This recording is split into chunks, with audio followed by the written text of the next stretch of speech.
got the one and only Jini Thornton in the house. Any questions you have for taxes, finances, saving money, credit card debt, food stamps, I don't care what it is.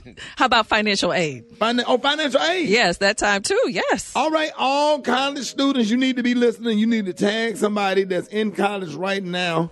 We're discussing financial aid this morning, and what's new on the block?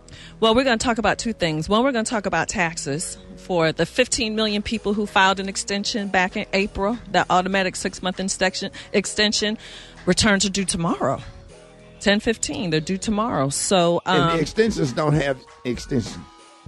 So extension means extension of time to file. It does not mean an extension of time to pay. So if you actually owed back in April.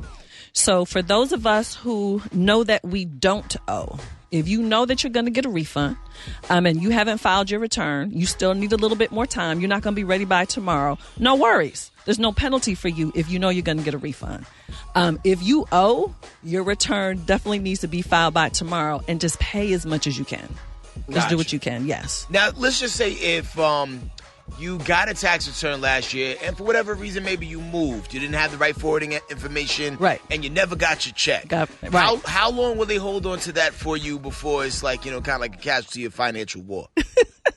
No casualties of war. You can always check on your refund by just simply going to the IRS website, irs.gov, and there's a button you can click on which says get your refund status. So you're just going to need to know your filing status. You're going to need to know your exact refund amount and your social security number.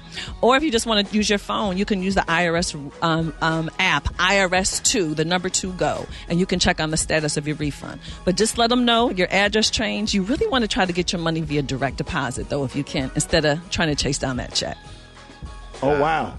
All right, if anybody have any financial questions, you can call right now, 866-9-RICKY, 866-9-RICKEY, Rickey Smiley Morning Show. My name is Shaquille Leaks. I'm from Augusta, Georgia, and I filed my taxes the first of the year, and they took my taxes Friday and for a student loan, and they didn't give me anything, so I was wondering, is there a way I can get my money back? So if you are in default on your federally backed student loans, now again, default, yes, the government can keep your refund. They're going to apply it to your defaulted student loan balance, and no, you're not going to be able to get that money back. Oh, wow. I know it. Sorry. Good morning. Hi, my name is Tiffany. I'm calling from Miami, Florida. I was calling to see if there is, if you know of any options for people trying to return to school, but they have a balance with their school.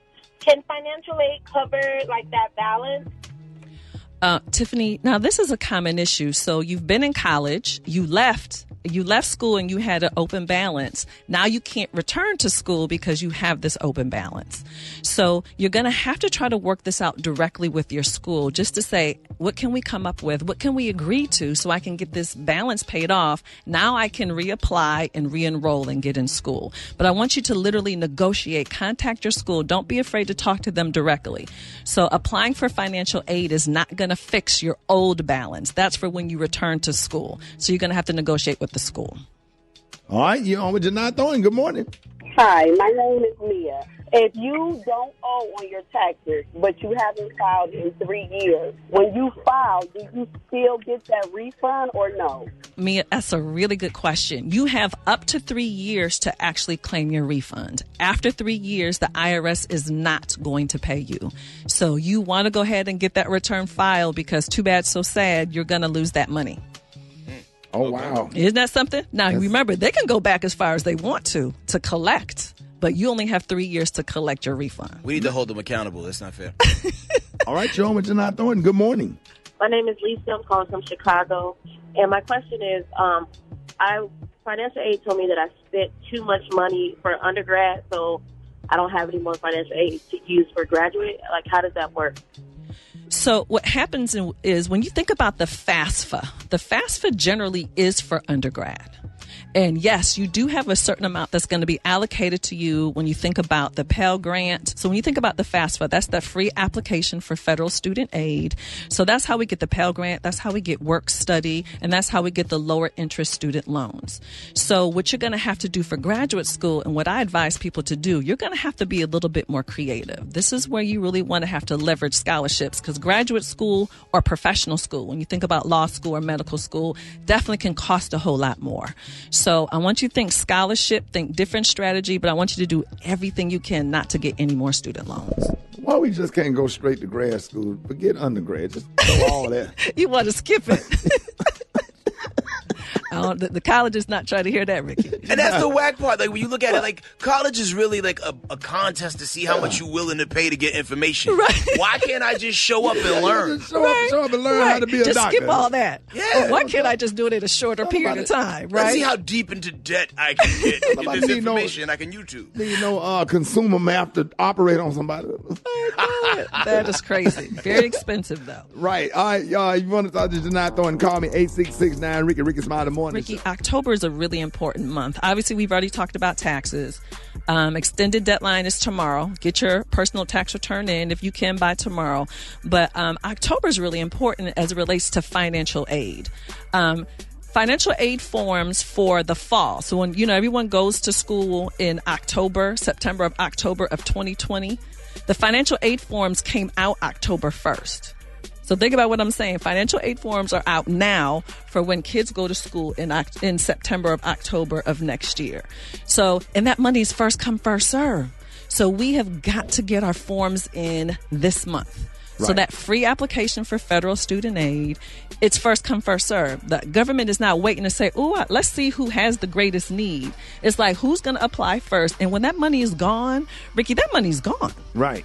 So we got to do it again. So this is for your Pell Grant. This is for work study. This is for your lower interest student loans. So the other thing that I need everybody to realize, if you have a high school senior in your life, they have no idea where they're going to go to college in August or September.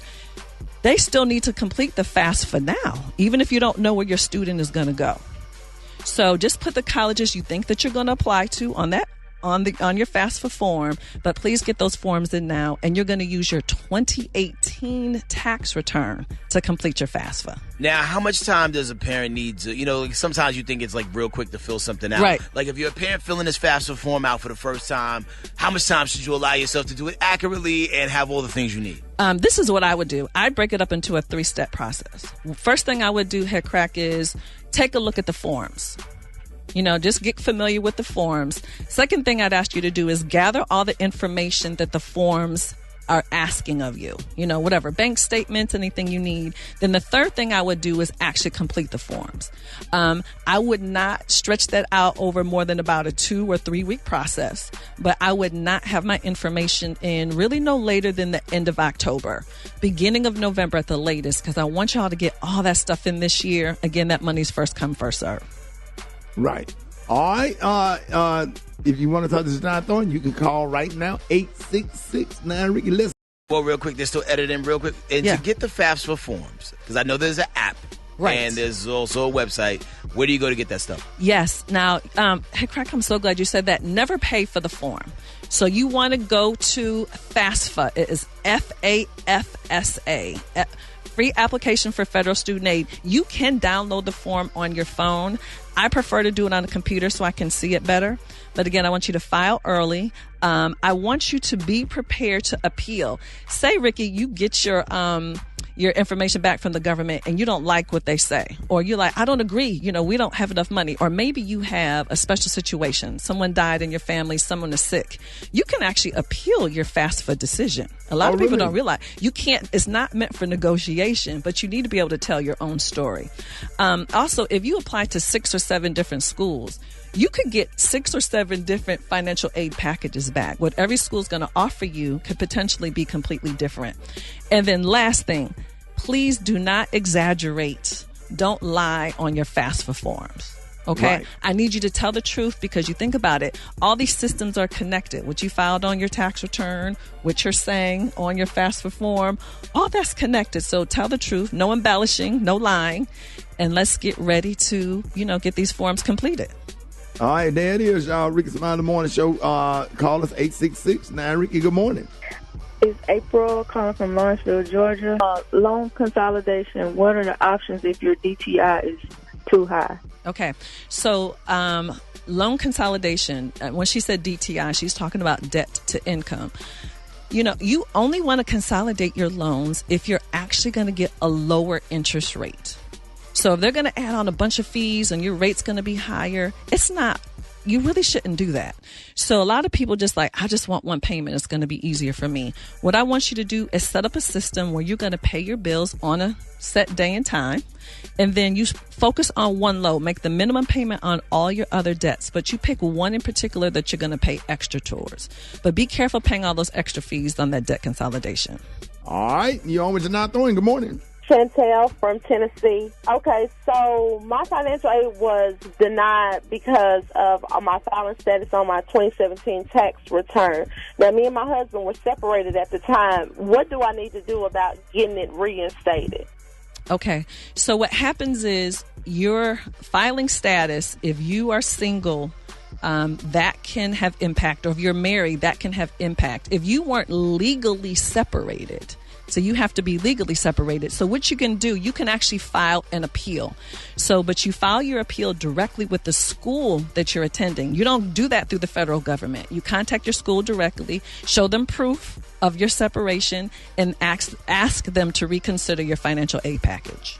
All right. Jini, let everybody know who could not get through how you could be reached, how they can follow you on Instagram and Facebook. Okay, so if you have any financial questions, please feel free to reach out to me. It's at Jini Thornton. That's JiniThornton. Thank you, Rickey Smiley. Hey, thank you so much. We got big plans for next year. Get ready tonight. Come on now, you know I'm ready. Already. Hey, y'all, more Rickey Smiley Morning Show coming up. Hair Crack got hip hop spot. What you got? Man, listen, people dying, people literally breaking a leg on stage. There's a lot going on. I'm going to tell you about this, that, and more coming up next in the hip hop spot. Rickey Smiley Morning Show. This is your home.